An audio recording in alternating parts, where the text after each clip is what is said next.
I'm the scat man. Yo, do, do, do. Skimmy, dimmy, ding, yo, do, do, do. Yo, do, do, ba, ba, ba, ba, bee, ba, ba, ba, ba, do. Ba, ba, ba, ba, do. Sweet, ba, ba, ba, ba, do. It's Friday. Happy Friday. Thank God it's Friday. Yesterday felt like the longest Thursday for some reason I think I've experienced in the winter so far. Happy Mitch Marner Day, bud. How excited are you to keep talking about it?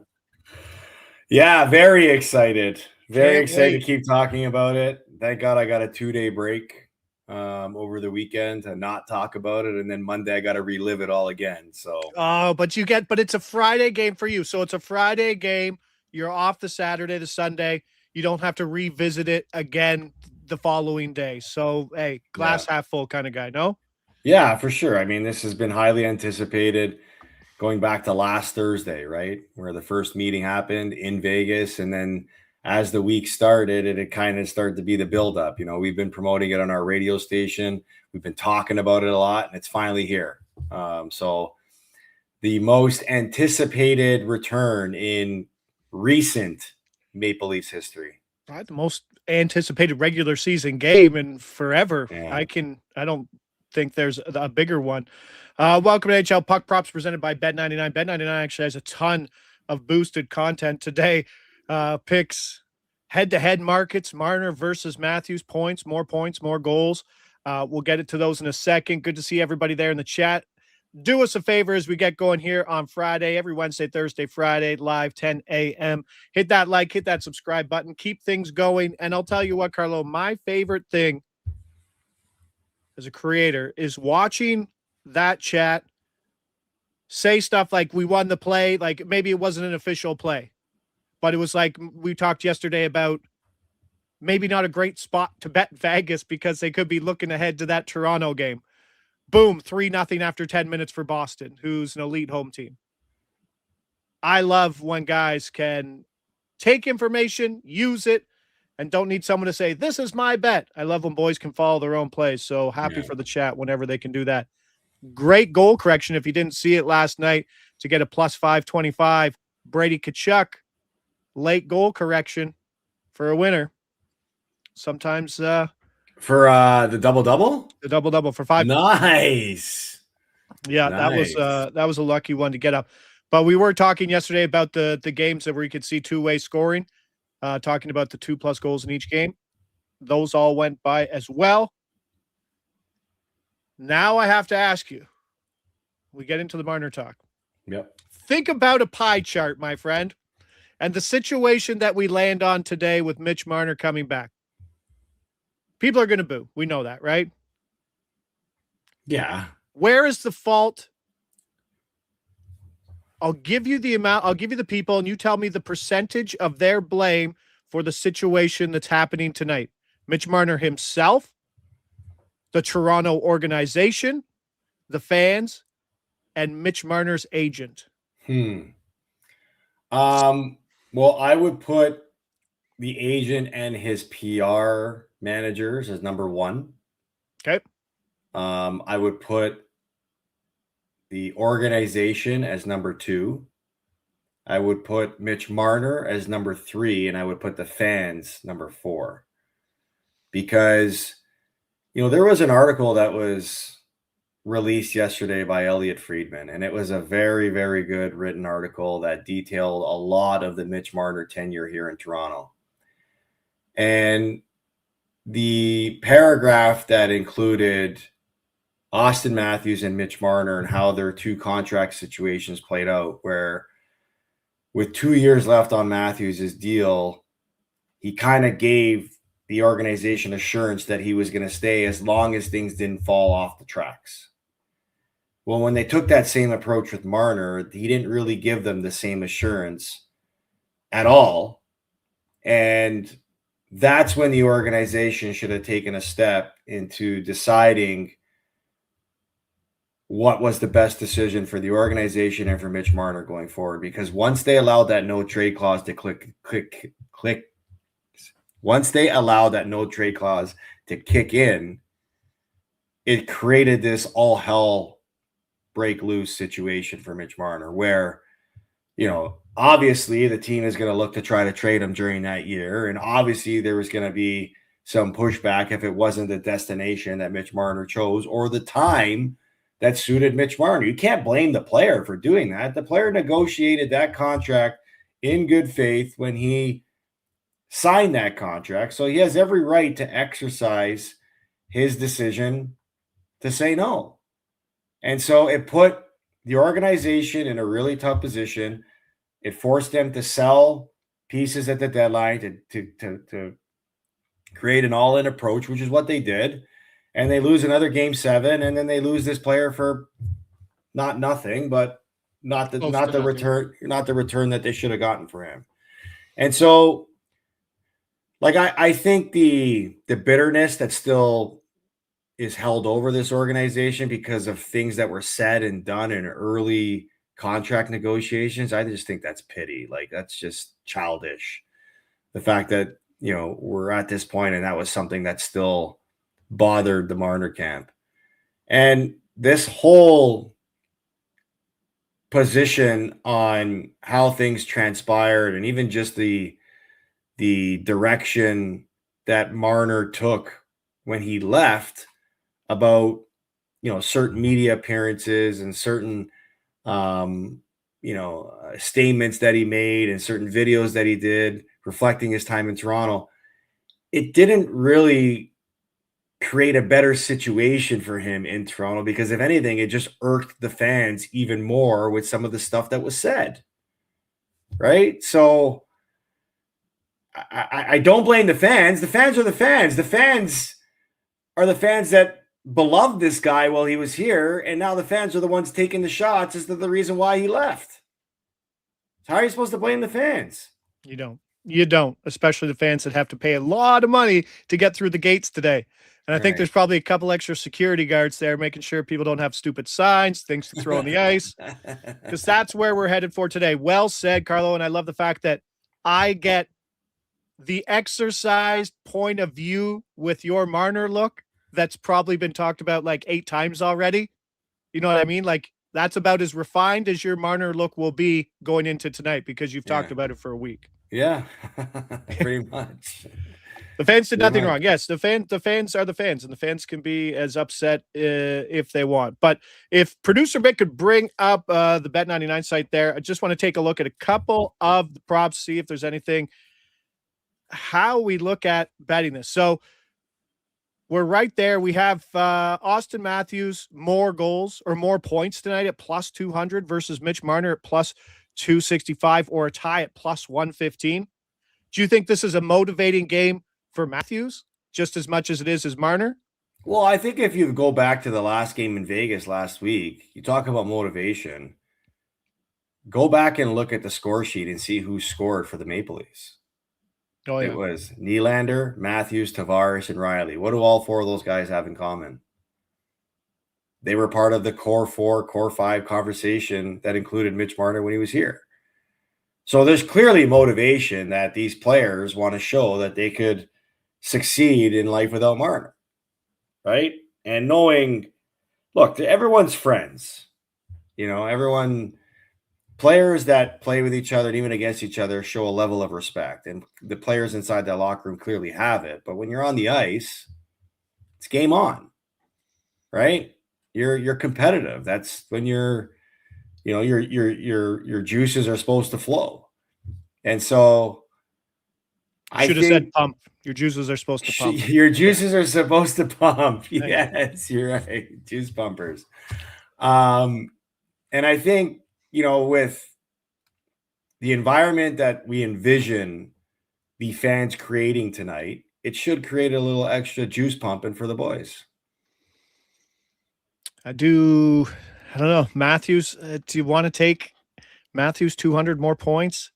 Marner plus 265.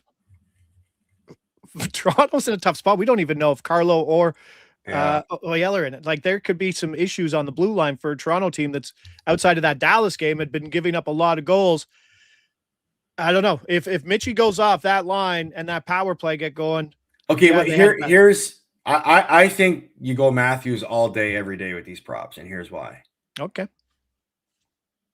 Going back to that article that was shared yesterday, it was revealed that Marner struggled with a lot of negativity that surrounded him, right? Especially with his play in Toronto, where he said that, he was listening and reading to what people were saying about him. To the point that like It would affect him. The organization had to tell him to like put away apps and Yeah. So it kind of feels like this Marner has a little bit of fragility in him, and if he was getting booed on home ice, what do you think? What type of emotions do you think are going to go through him in today's game? And he's clearly shown in big games in playoff years with the Leafs that he's struggled with those pressure type of moments. That's it. So it would be a different Marner if we saw him elevate his game with the amount of pressure that he has today. And that would just probably be the biggest middle finger to the fans, which would be comical. You know what? If he comes out and has a big game, it would absolutely be that. But I think if you're a betting person and it's just on his trend and just look at his recent history, right? Exactly. Yeah. When the moment gets big and the pressure gets big, Marner shrinks. There you go. You said it. And I don't want everyone to say, what about that pass in the Four Nations? I think that was more on Cooper for moving him up to that line when he had him on the fourth line to begin that gold medal game. Well, the other thing with the Four Nations is that there's other guys on that team that are expected to be better than him. McDavid, Crosby, McKinnon. Like, those are the guys that felt the added pressure to lead that team. In Toronto, it was always him and Matthews. All right, so let's get to that double-double. I'm going double-double heavy today, not on the games I don't like because there are couple dud games. Matthews and Domi, power play 1. And let me know if you see Hold on, you got Matthews McCann here. What's that? You got Matthews Sorry, McCann. I wrote, it is McCann. Why am I so dumb? That's me. Hold on, I got that. It is McMahon. Is it McMahon or is it Domi? Yeah, it's when you're talking about 800 human beings, sometimes. Did your wife come and ask you a question while you were doing all this? Stop it. No. McMahon, because I do have McCann in the Seattle one. No, it is McMahon, not Domi. Power play 1 correlated, and then Dorfeev, and then the Marner assist because his point prop is currently at 1.5, and that one together at plus 600. So I do think that both sides can score. I think that you're going to get some Matthews scoring, so hopefully that bleeds off of McCann point, who's been held off the score sheet in a couple games. So hopefully he can get it going. But I do think that we could see Poppy go off tonight. And as Carlos said, he's the guy you should be backing in terms of head-to-head looks. Who is in net for the Leafs? That's your question. My guess is it's going to be Wool. Yeah. So we could see another big one. Vegas won 6-5 in OT just last week with 3 power play goals scored on either side. And Rasmus Andersson somehow still doesn't have a visa, so I'm assuming him being in Canada won't be any easier for him to have everything settled, right? No, it actually could make it easier for him to play, right? Because he played in Canada. Well, he played in Canada. Oh, right? he already was in Canada. You're right. Sorry. Yeah. I'm thinking he's coming home from Sweden or something. Yeah, you're right. Okay, so kind of weird though. This trade happened over a week ago, and I know, like, how maybe he has felonies. Some of the connections that these sports teams have, how this hasn't been processed quicker. Yeah. The other early game, and this is a cool spot because there's 4 10 o'clock games tonight. There's 2 7 o'clock games. So this one's going to be heavy eyes. And we go Chicago, Tampa Bay. Chicago with the old sneaky 4-3 shootout win in a game that had 6 goals, 3 from each team, and nobody on either top line touched the score sheet. Thank you very much. Hey, Moore scored though. Oliver Moore did score. Got his face punched in too. In shootouts though. Oh, yeah, he got an assist. He did get an assist. And then Nikishin he's a scary human being. Yeah, big boy. He is a big boy. I don't know if Moore probably would go back in time. He would probably fight again. We're going to go Radish, Hagel here, Bedard, Burakovsky plus 500. The big thing here is, Chicago on the second of a back-to-back when Knight's not net doesn't really lead to good things. They're 2-4 straight up with a negative 14 goal differential. Soderblom's 2-4 straight up in his last 7 games with an 857 save. So nothing beautiful there. Braden Point is still out. Anthony Cirelli, who was centering that line with Hagel and Kucherov, exited last game. Not sure if he'll be back. So there is a Nick Paul possibility. He does have a point prop, I believe, in most places. He moved up to that top line last game. So if they keep the status quo, he'd be up there. Not sure what they'll do with power play 1. Or sorry, Cirelli was power play 2, so it won't make a big difference. But something to keep an eye on there. Jason Dickinson was out. Tuevo was out last game. Frank Nazar, interesting spot. Always go back and look at the time logs. Frank Nazar didn't start on power play 1, but he did take Ryan Green's half his time on power play 1 as the game went on. Bedard has 4 points in his 6 games, Carlos, since returning. 1 empty net goal. He doesn't have the mojo that he has before. Are you worried that maybe young guy doesn't know his body well, that he maybe came back a little early? Maybe.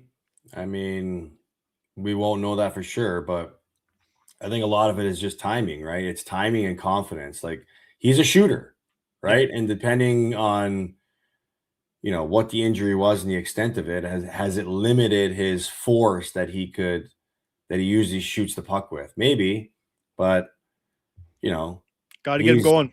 He's trying to jump in on a moving train, right? It's the intensity at this time of year with 6 games left before the break.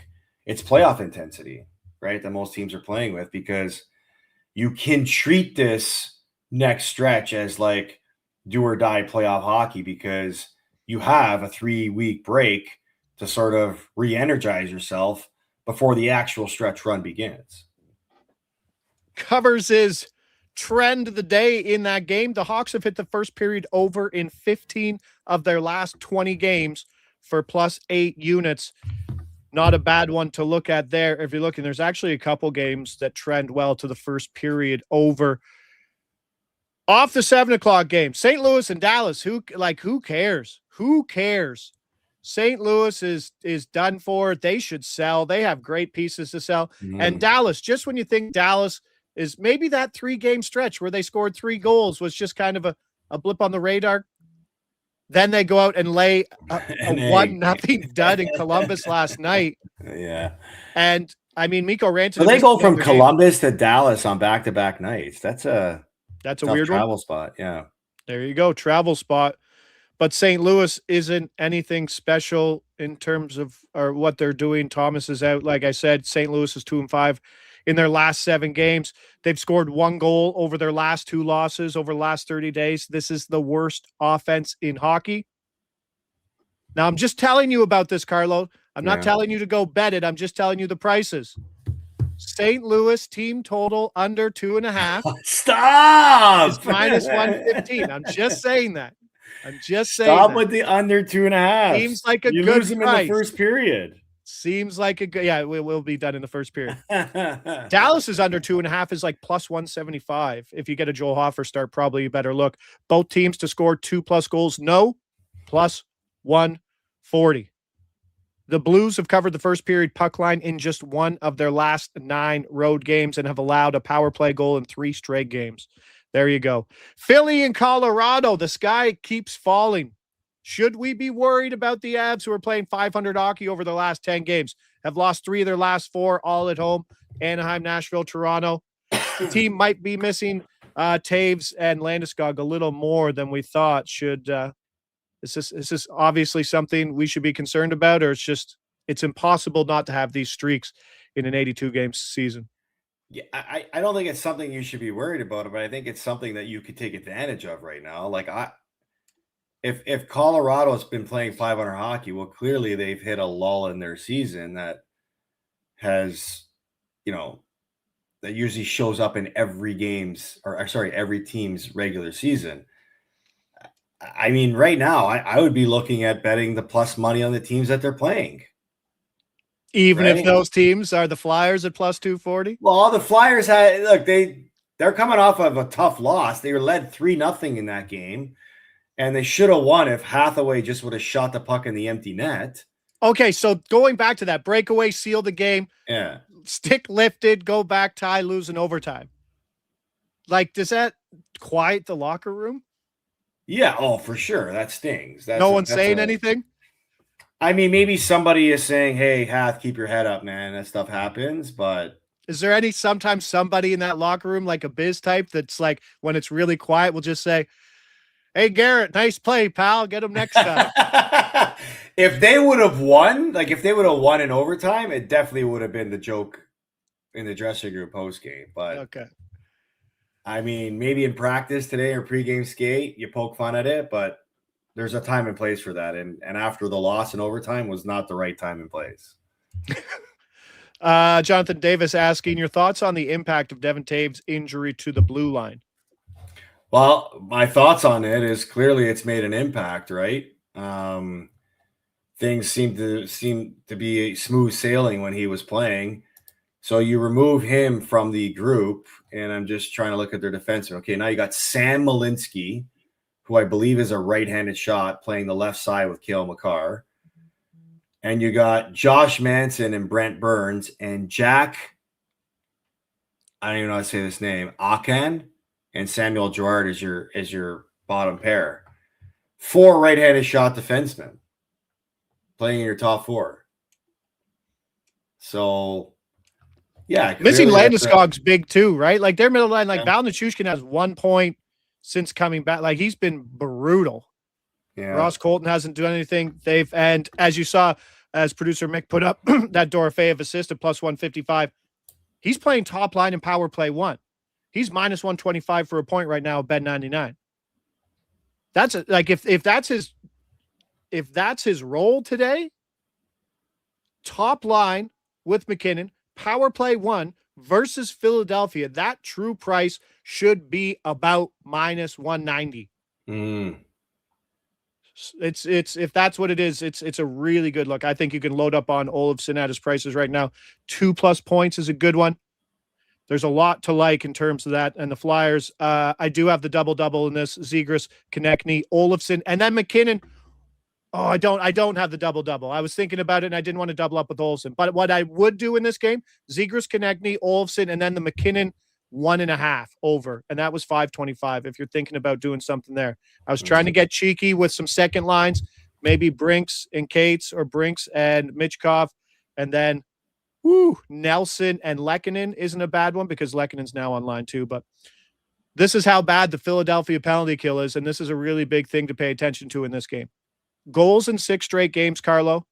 10 total. They've given up 10 total power play goals over their last 6 games, and they've been shorthanded 27 times. What?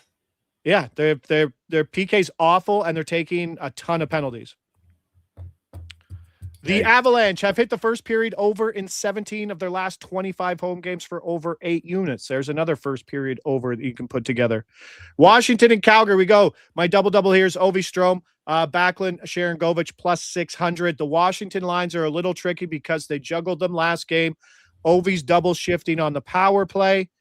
And you have to assume, I don't know if you saw that picture. I think Bet99 posted on their socials that Ovi was at the casino. Did you see the picture of Ovi at the blackjack table after the Vancouver loss? No. That would be so awesome. But how bad is it for the Caps, right? Coming off that loss to the Canucks, 4 straight goals. You get Tom Wilson back. You're 3-7 straight up in your last 10. You haven't scored more than 3 goals in 6 straight games. The power play has also accounted for 6 of their 13 goals over that stretch. and they won't return home, Carlo, until January 31st. Who, the Caps? The Avs? Oh, the Caps. Yeah. That's another 7 days. Holy crap. Is that a better spot to be on the road during these times than at home with media? Well, when you're struggling like this, yes. Always. Yeah. Well, I mean, here's the other thing. Like when you're struggling, some guys will always say, man, we just need to get on the road, right? Because you get away from, your daily distractions if you're a family guy or if you're, a father or, you have certain obligations at home that you can just get on the road and just refocus and just, dedicate yourself to certain preparation and certain habits to get yourself back into it. And even it's just team bonding, right? Sometimes you just need to get together with the guys and just feel good about things. Well, game 1 in Vancouver didn't help this team. Yeah, Hall saying Dorfev don't get assists. He's a goal scorer. Yeah, that's why I have the Marner assist there, and it says McCann, but it should be McMahon. Come on, Josh, pull it together. Protus, Sortif, Wilson was the line that didn't get juggled in the other game, and we did see another big thing that's probably not priced in was Ovi did double shift on the power play last game. I mean, if he's at his normal price, but he's getting twice the minutes, it's certainly plus EV. The Flames have hit the third period over in just 3 of their last 14 games. Third period under team. That's not surprising. Nothing gets loose in their games. Anaheim, Seattle. Here's where McCann is. We finally found McCann. McCann and Eberle, Seneca and Granlund plus 550. That's the double. I don't know if I've ever seen in a schedule, Carlo, where teams lose 5 straight, win 6 straight, lose 4 straight, and then go on these heaters. And I don't think anybody personifies that better than Anaheim right now. 5-game winning streak after a 9-game losing streak. Lukas Dostal coming off the second best statistical game, 2-1 win over Florida. He's allowed 7 goals in his last 4. Was it Florida? No, it was Anaheim. Or it was Colorado. I was looking right at it, and I said Florida for some reason. Wrote Colorado, said Florida. Well done, Josh. Nice. Can't write, and I can't read. Interesting spot because there's a ton of injuries on this Anaheim side. Mason McTavish was a late scratch with an upper body injury, questionable. Leo Carlson's out 3 to 5 weeks, and I think he's done. For the Olympics too. Yeah, I think so too. And Troy Terry is day-to-day. So right now, the line that had the most minutes last game for Anaheim was Veal, Poling, and Gauthier. And then the second one of Killorn, Seneca, and Granlund was next. Jackson Lacombe is running power play 1. Granlund and Seneca are power play 1 correlated. Seattle snapped the 4-game losing streak. They beat Sorokin, which is hard to do. McCann, Beniers, Eberle all playing 5-on-5. But keep an eye out. Seattle power play 1, it's 1A and 1B. They're shifting like 2 minutes. First period over trend continues. The Kraken have hit the first period over in 9 straight games. Wow. 9 straight games. And Veal with goals in back-to-back. Yes, so, I mean, if there's a couple I don't like playing first period overs solo, but I think there's some spots where you can put a couple of them tonight together. But it's not this game. It's not this game because these are the 2 worst offenses in hockey in the last 30 days, the Devils and the Canucks. I want nothing to do with it. Are the Devils going to make a run? Feel like they are. Can even catch Pittsburgh, who's all of a sudden a wagon? Man, what is going on? How about Pittsburgh and Buffalo right now? I don't get it. Buffalo's awesome. I watched the Carolina game. That team was very fun to watch. Yeah. I put a tweet out this morning. I'm a Crosby guy over Ovechkin guy. Yeah. At the end of the day, Ovechkin might be the highest goal scorer in all of hockey. Well, he'll be the greatest scorer of all maybe time. The best player ever. Totally agree. And you feel good for the Penguins because this whole Crosby conversation was, escalated because people want to see him in the playoffs, right? Because he's that type of performer. And with the position that the Pittsburgh Penguins are in, they're heading there. By the way, have you seen Stuart Skinner's stat line as of late? No. He is 6-1 in his last 7 games. He's got a 1.80 ERA. See, I love it. Yeah. Goals against average. He's got like a 9-10 save percentage. Like this guy is completely revived. And the irony behind those stats being revealed yesterday was that Tristan Jarry played against Pittsburgh last night. And I totally forgot about that. Clearly, you wonder if there's buyer's remorse. Right? He's just looking out the window that's starting to fog up. What did I do? Right. But it's nuts what the Pens are doing. And all of a sudden, you get Malcolm back. You make the trade for Chinnikov. That third line of Novak, Brazeau and Kindle is kind of gelling together. You got a good fourth line with Achari. Who else is on that other line? But like, there's a decent look there. And I'm interested to see, like, if they pick up a top winger to probably replace Rickard Rakell. Yeah. And then so they got Mantha, Ben Kindle, and Justin Brazeau. Yeah, that's the third line. Great line. And then Connor Dewar, Blake Lizotte, and Noel Acciari. Dewar. He's a doer. Yeah. I'm a don'ter. Oh, Lizotte. But yeah, they're touching, everybody there is touching the score sheet. It will be interesting to see if they do bring in a winger where Raquel goes. Does he go down? Does he replace Chinnikov? Does Malkin go to center and then Novak's off that second line and then he goes down? Because there's a lot of moving pieces. And when you're playing well, you probably don't want to do that. But started talking about the Devils of Vancouver. Guess what? Who cares? I don't care about this game at all. But here's the one nugget I did steal out of it. The last time Vancouver won back-to-back games at home, last year at some point, March 7th. Yeah, March 7th, 2025. Yeah, March 7th. Almost a full calendar year. That's bad. Let's hope for that. Let's hope for that so we can run that one in. And then actually an exciting game late. Rangers, San Jose. Let's go Eck, Wenberg, Zib, Miller, point each plus 425. This over-under is gigantic, obviously, because the Rangers are the biggest overwagon in hockey. San Jose is a decent overwagon too. And everybody on those top lines is sitting with 1.5 point totals at Bet99. So we'll go second line, guys, but both correlate power play 1. I don't know if I'll be staying up for that one, but that's what I'm running here. Are we supposed to get dumped on with snow today? I don't know if it's today or the weekend. I don't know what to believe with what we're hearing in the public about this Toronto weather. I have to go to with my buddies to a musical concert in Stouffville. You have to go there tonight? No, Saturday. Saturday. To Stouffville. Yikes. Yeah, rural Alberta advantage. Went to see the venue. It looks like they're playing in a gymnasium. You better hope there's a lot of snow to give you a good reason not to go. No, I'm going. I just hate going and like having to dress up to be outside and then get stuff off. That is obviously one of the worst ones. Hey, big Friday night. Got some doubles here. I think the best price by far on the board, if his role maintains, is Olofsson at anything. Everything's kind of discounted. Assist is where I've landed on. And if you're looking for more ways to bet the Marner game, head over to Bet99. If you haven't signed up, use the code covers NHL. You can get Matthews to lead in points today, which we thought would probably be a good look. And then they also have Toronto win, Marner no point, boosted plus 250.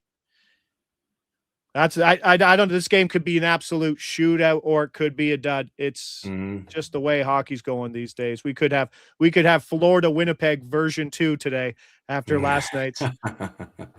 But I appreciate you. Thanks for the Marner takes, and whatever happens on the ice tonight, I literally won't be surprised in terms of what happens in the stands. And neither will you. You've had to hear it from everybody for a week. So I'm happy we get to put it to rest. Great work this week, pal. And thanks to the Pumpers for everything. Let's have a great weekend. Started off on the Friday. Josh Inglis, Carlo Colaiacovo. Puck Props presented by Covers Bet99. Hit that like button on your way out. Subscribe. We'll see you back here Wednesday, 10 a.m. Lead us out, pal. I appreciate you. Ciao. Yeah, man. Yo,